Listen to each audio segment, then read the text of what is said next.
ووالله ثم والله لا أعرف رجلا أصابه كرب، وقد جاءني أقوام لا أحصيهم كثرة، وكثيرا ما كان إذا جاءني الرجل ووجدت شيء يصعب حلها قل له ما لك إلا أن تشتكي إلى الله، ويا ليتك تأخذ عمره وتشتكي فيها إلى ربك.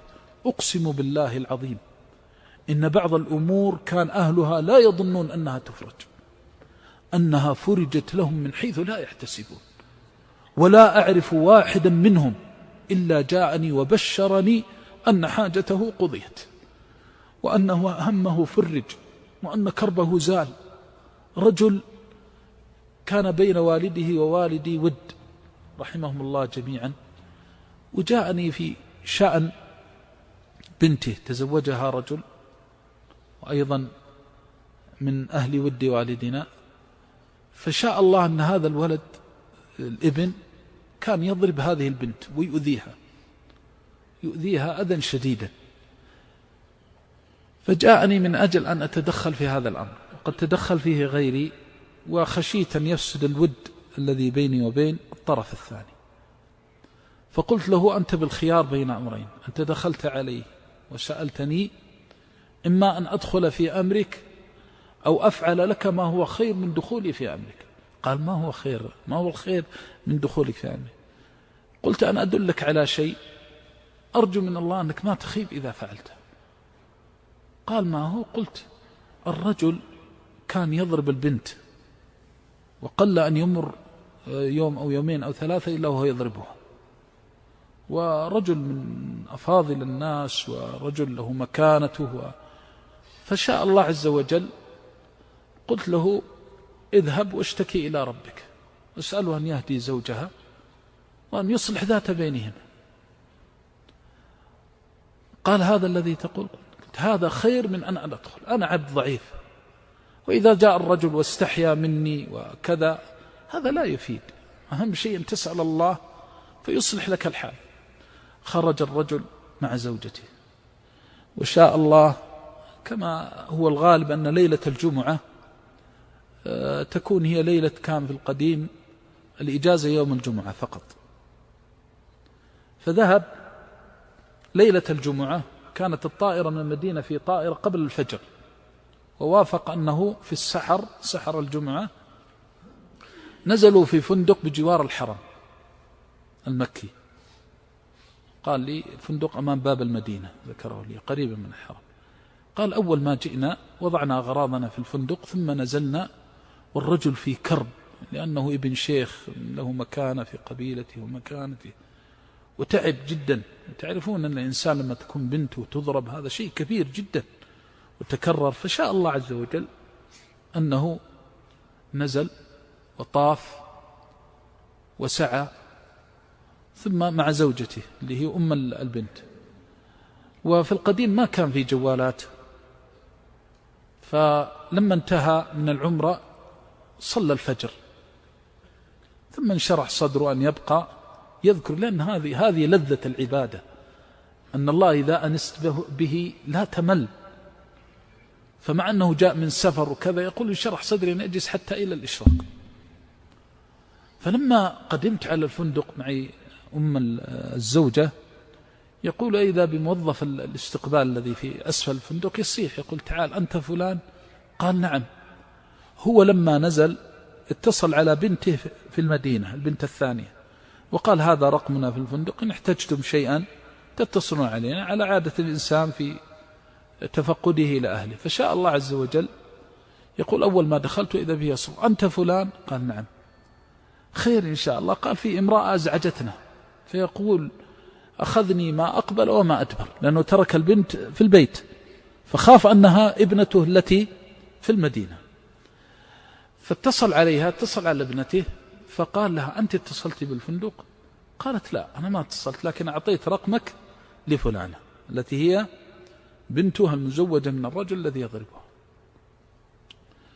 قال فأصل هو في همها وغمها، فقال اتصل على أساس أنه يمكن يجد شكوى جديدة بضرب جديد. فإذا به أقسم بالله العظيم الرجل يعني قرابة 50 يحكي لي هذه الحادثة، يقول فلما اتصلت إذا بابنتي تقول يا أبتاه هل أنا في حلم أو في علم؟ ماني مصدقة. قال لا، ايش فيك يا ابنتي؟ قالت يا أبتي ماني مصدقة ماني مصدقة. قالت خير إن شاء الله. قال دخل علي فلان اللي هو زوجها الذي كان يضربها قبل أذان الفجر يبكي ويقول أنت خير مني، أنت أفضل مني، أنت ما تستحق، أنا ما أستحقك، كذا كذا، آذيتك سامحيني، كذا كذا. وهو رجل لي مكانه ورجل قوي، ما هو ما عنده تنازل يقول هذا الكلام تكلفا أو تصنعا. يقول ويبكي، وإلى الآن لا يزال هو يبكي يقول سامحيني سامحيني، لأن مقلب القلوب قلبها، لأنه اشتكى إلى ربه وربها، لأنه فزع إلى الله. فما من إنسان يصيبه هم ولا غم في دينه ولا دنياه ويضرع إلى ربه إلا وجد الله توابا رحيما ووجد ربه جوادا كريما. أما هذا كله فغيض من فيض وقليل من كثير. رجل ابتلي بالمس وأوذي به، وكان شابا من خيرة طلبة العلم وتعب جدا، وجاءني واشتكى قال يا شيخ ما بقي إلا سنة وأتخرج وقد عذبني هذا. قلت يا أخي ماذا أصنع لك غير أن أقول لك اذهب إلى ربك واشتكي، ولكن أخرج بقلب موقن بالله جل جلاله، مؤمن بالله، موحد كمال التوحيد، صادقا مع ربك. فخرج واعتمر، فحدثني وقال والله إني لأصلي ركعتي الطواف عند المقام في سحر الجمعة. قال كنت أقول له إذا أردت الفرج، وهذا أمر مهم جدا، افعل ما قاله عليه الصلاة والسلام، أن تكون بدرجة الإحسان، أن تعبد الله كأنك تراه. أنت الآن اشتكيت لي وأنك أذيت في دينك وأذيت في فكرك وأذيت في كل شيء من شأنك وأمرك. هذا الكلام الذي تقوله لي وأنا عبد ضعيف لا أملك لك نفعا ولا ضرا، قل هو أنت بين يدي الله. إذا صليت، إذا طفت، إذا سعيت، تدعو الله بالصدق ويقين. قال فسألت الله وأنا في التشهد ركعتي الطواف، يقول فأحسست بجميع الكروب التي أصابتني، فبثثت إلى الله همي وغمي وحزني واشتكيت إليه. قال فإذا بي في فجأة أحس بحرارة عجيبة في فخذي، فكانت آخر عهده بالبلاء. هذا ملك الملوك من التوحيد. إن معي ربي، كلا إن معي ربي سيهدين. إذا قال الله شيئا فصدقه، وإذا علمك الله شيئا فحققه. لا تحسب أن الأمر سدى. إذا قال الله ومن يتوكل على الله فهو حسبه، أي كافيه فهو كافيك. وإذا أنزلت حاجتك بالله موقنا أن الله يفرجها عنك سيفرجها. قل أن تجد أحدا يقصد هذا البيت. تأمل قول الله جعل الله الكعبة البيت الحرام قياما للناس. جعل الله الكعبة البيت الحرام قياما للناس. تأمل معها قول الله عز وجل ولا تؤتوا السفهاء أموالكم التي جعل الله لكم قياما. فإذا كانت الأموال تقيم أمور الدنيا، فإن الله جعل في توحيده وقصده عند بيته وإرادة وجهه خير الدنيا والآخرة، لكن بالإيمان باليقين بصدق اللجأ إلى الله سبحانه وتعالى. وكان أحد طلبة العلم ابتلي بشيء في طهارته، شيء يفوق العقل، يمكث ما لا يقل عن 4 ساعات في بعض الأحيان. صلاة الفجر لا يصليها إلا قريبا من الظهر من شدة ما هو فيه. وسألني عن المسائل وأكثر، ثم جاءني يوم من الأيام وقال، وهو شيخ يعني كان أيامها يعني يعتبر من المشايخ، فقال لي يا شيخ محمد تعبت حتى إني أستحي من كثرة سؤالك. وقلت يا أخي لا تستحي، أنت تسأل وواجب علي أن أجيبك، هذا ليس لي في منه، عندي علم فيما تقوله أجبتك، لكن ما دمت، لأن خفت عليه أنه والعياذ بالله ينفرد به الوسواس ثم يضيع على أمر دينه. فقلت له أولا أدلك على ما يجعل الله فيه الفرج لك إن شاء الله؟ قال على يديك. فقلت له اعتمر واشتكي إلى ربك، وكن على يقين أن الله لا يعجزه شيء. المشكلة أن الناس تدعو والعياذ بالله بضعف اليقين، ينظر إلى المرض وكأن المرض كل شيء، وأنه والعياذ بالله كأنه معجز، ولا يعلم أن الذي يشفي هو الشافي الذي لا شفاء إلا شفاؤه، وأنه ما أنزل من داء إلا وأنزل له دواء علمه من علمه وجهله من جهله. فشاء الله سبحانه وتعالى أنه اعتمر.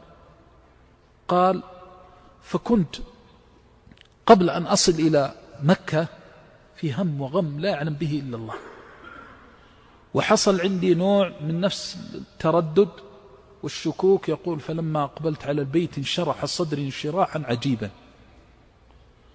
فسرت أطوف وأدعو الله، أطوف وأستصرخ وأناجي وأشتكي. قال لما بدأت الشوط السابع وقلت الله أكبر أحسست بشيء كالرعشة في جسدي، ثم برود وارتياح عجيب. هذا قبل صلاة الفجر. قال فأتممت العمرة ثم ذهب ليتطهر. قال ما أخذت تقريبا دقيقة واحدة في قضاء حاجتي، كل شيء انتهى تماما. أستودع الله أموري كلها إن لم يكن ربي لها فمن لها. استودع الله أموري كلها إن لم يكن ربي لها فمن لها. من الذي خلق؟ من الذي يدبر الأمر؟ من الذي بيده ملكوت كل شيء؟ هو الله جل جلاله.